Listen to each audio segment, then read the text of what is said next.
Money is easy to get. Money is supposed to come to you.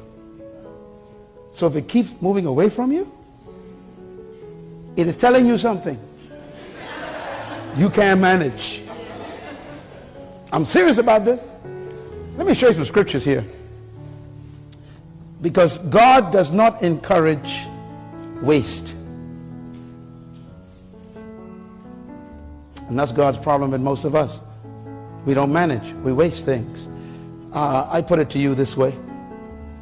The reason why God created tithing has nothing to do with giving God money. Can I say it again? Just for the CD purpose? Tithing has nothing to do with giving God money. God doesn't need nothing from you. You couldn't even give God nothing. Everything on the earth already belongs to God. He don't need nothing from us. So when God sets something up, it's not because he needs it.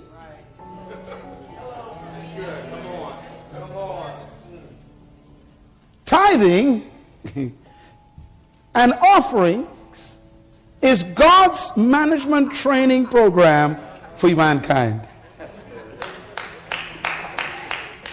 Boy, this is so important. God doesn't need a penny from us. And yet he tells us 10% of everything is mine. We only think of money. And that's our problem. If you get 10 pairs of shoes, one of them ain't yours. If you get 10 dresses, one of them ain't yours. If you bought 10 oranges, one of them is not yours. If you got 24 hours in a day, 2 hours and 40 minutes don't belong to you. I ain't got no time to pray. What are you talking about? You got 2.5 hours and 40 minutes that don't belong to you. You're a thief every day when you don't use those 2 hours and 40 minutes for God's purposes. You are a thief. A tired thief. Sleeping on God's time. You spend 2 hours, 4 hours, 8 hours watching cable television and don't give God the 2 hours and 40 minutes that belong to him. 10%. You can't even manage 2 hours and 40 minutes.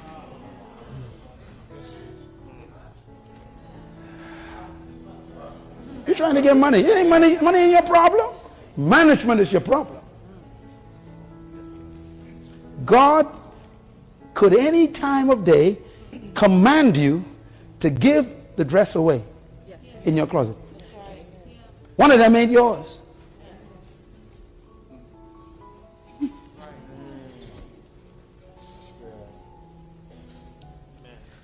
So tithing and offering is not about money.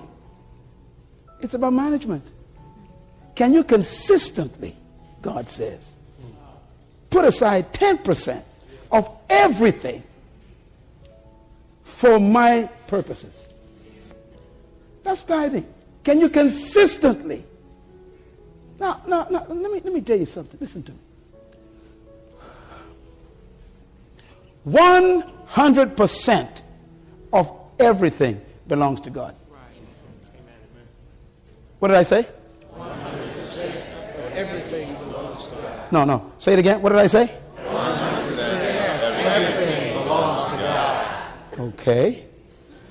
So, if God blesses you with a paycheck of $1,000, how much of that belongs to God? Okay, you're doing good. You're smart. Now, how much did God say to put aside for his work? 10%. How many is left? 90%. Which one of those belong to God? Oh, you're getting smart. Okay. All right. So then why would God, if he owns all 1,000, want you to put aside 10% if all still belongs to him? Why? Because it's not about the money. It's about your ability to put it aside.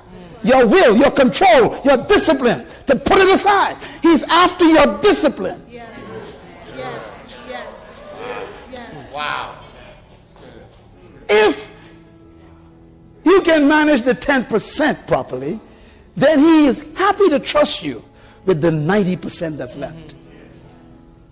But because you've been unfaithful in the 10%, you keep losing the 90%, so you end up with no percent. That's why you're broke. And so you tell God, I can't pay tithes this week. Things tough. We're in a crisis right now, God. You got to figure this out. Things too rough. And God is saying, what are you talking about? Your salvation is in the tithe. Come on, come on. Wow.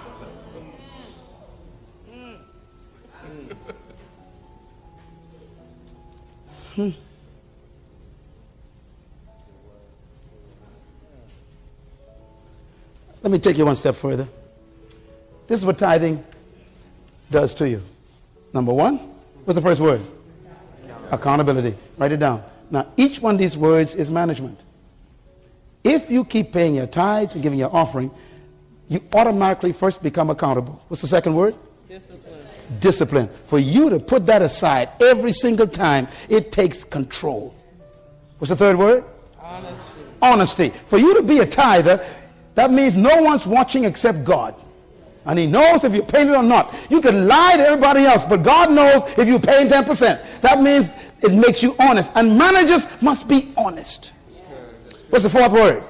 Diligence. Diligence. Diligence means that you work at it constantly to make sure you don't steal that 10%.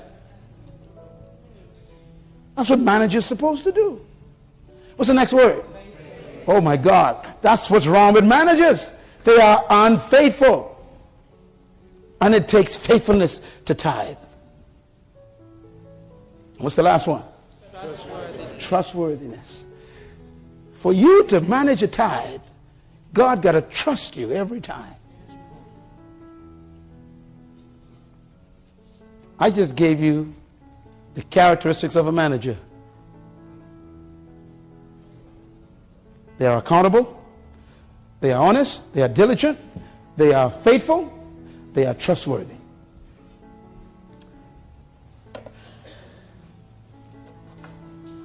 Jesus one day showed top-class management.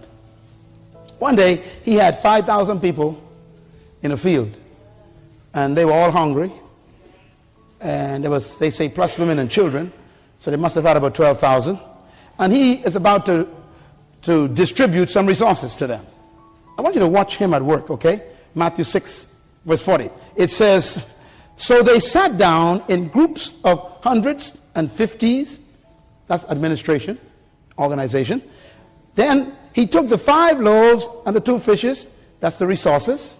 Looking up to the one who owns them, he thanked them for letting him use them. That's appreciation. That means they don't belong to you. That's all right. Someone else's property. He broke it. Then he gave them to his disciples, and they gave it to the people. Delegation. It's management. Delegation. Watch him. He also divided the 2 fish among them all, and they all ate and were satisfied. That's customer service. Give God a hand for good customer service. All were satisfied. Now watch his management kick in. It says, and the disciples, he told them to pick up every crumb.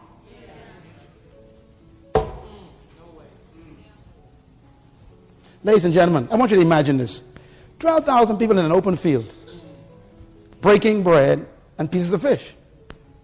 Now how in the world are you going to find pieces of bread, crumbs, and pieces of fish, bone and stuff in the grass? He says, pick up every crumb. In the book of Matthew, it actually says it. He says, and he said to them, pick up every crumb and bring it to me. I don't want to waste nothing. That's what I'm talking about. This country is built on a culture of waste. And it is in the church. Who go direct to the buffets after service? You. And what do you do at that buffet? Now you know the plate is too small for what you want to do. You pile it up, sit at the table, and half is left in the plate. You are a bad manager, and God takes notes. Cheryl, waste food.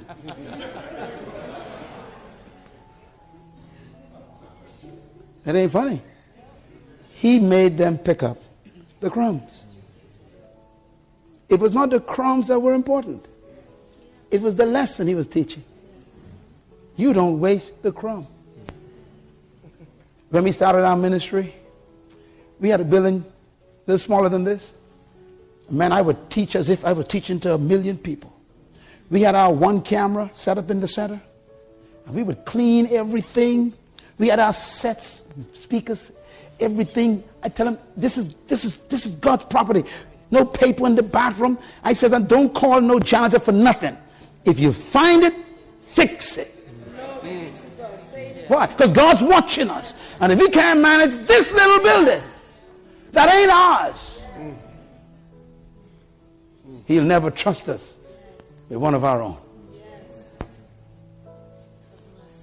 And we began our national television show in that little building. We used to convert the stage into a set for TV. And we took our one camera and we'd move it and shoot it different ways so we can have different cutaways. And we'd work it every inch we used.